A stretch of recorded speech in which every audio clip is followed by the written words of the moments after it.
Hello everyone, welcome back to my channel. I'm Pharmacist Okoli, and I want to use this opportunity to ventilate my appreciation to those of you who have subscribed. And for those who are still flirting with the thoughts, I want to encourage you to go ahead and hit the subscribe button, because by the end of this year, you're definitely going to subsume this as part of the life-changing decisions you've made.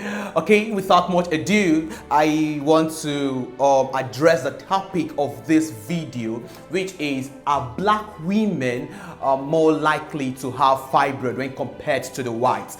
Fibroid is actually a non-cancerous growth of the uterus or the womb.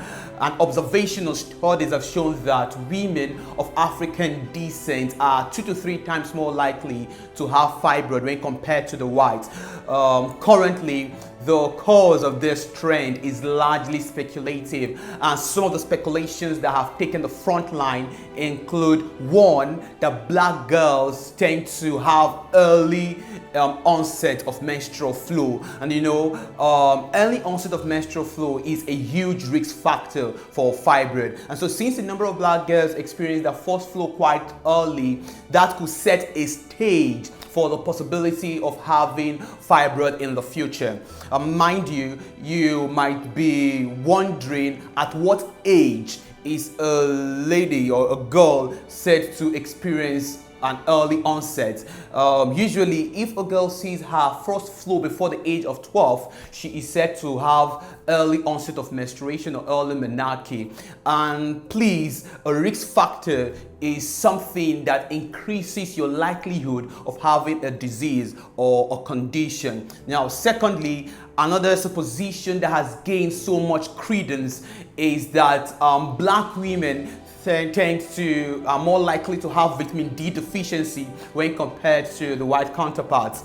Vitamin D deficiency is also a major risk factor for fibroid, and one of the major sources of vitamin D in humans is from the cascade involving the skin and the sun. Usually, when the energy from the sun hits the skin, it converts the chemical or the cholesterol within the skin cells into vitamin D3.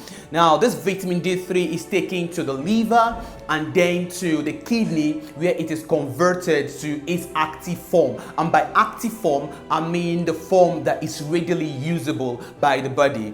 Black women tend to have vitamin D deficiency because of the presence of melanin in their skin. Melanin is actually a dark pigment that is responsible for the dark coloration of the skin. It's quite beneficial because it protects the skin from the damaging effects of the sun, and it also helps to keep most of these skin cancer, this disease condition, skin cancer, at bay.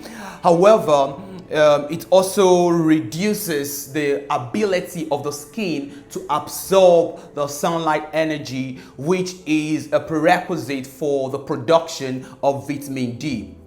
Another theory or supposition which is highly controversial is that frequent use of hair relaxer, which is quite predominant among the black women, could be implicated as a cause of fibroid.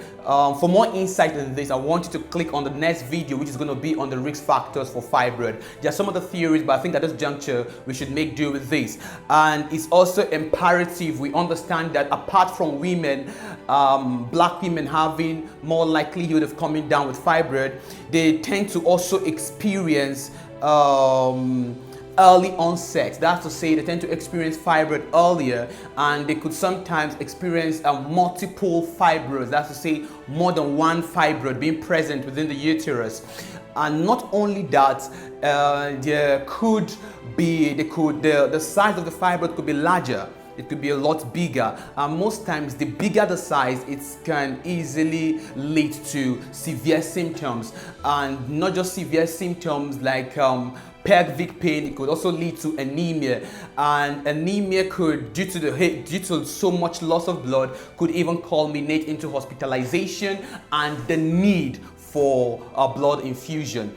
Some women too have experienced the negative effect of fibroid on their personal relationship or their sexual life, due to the fact that they sometimes experience pain during sex, which could be very debilitating, and it could also affect their childbearing plan, especially if it occurs quite early.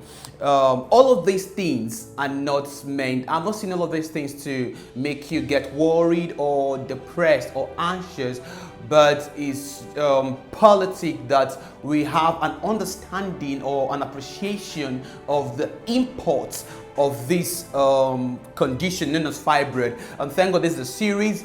In the next video, I'm going to be talking about the risk factors for fibroid, and then the symptoms, and then the management. I know by the end of this series, hopefully, you should have an understanding of this fibroid and know what decision to take even before meeting with your doctor. I want to say a million thanks to those of you who have subscribed, and for those who haven't, please hit the subscribe button and also share among friends. And finally, always remain a heart lover.